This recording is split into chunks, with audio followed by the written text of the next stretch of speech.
人家好害怕嘛。别怕，相信我。可是人家才第一次了。你是第一次？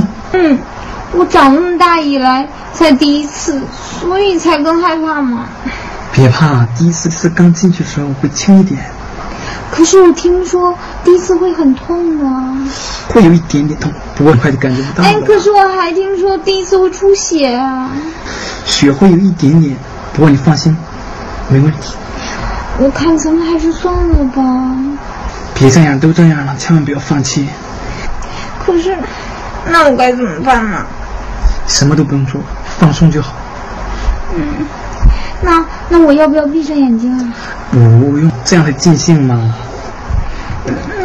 那你一定要轻点哦。好的，宝贝儿，我会轻一点的。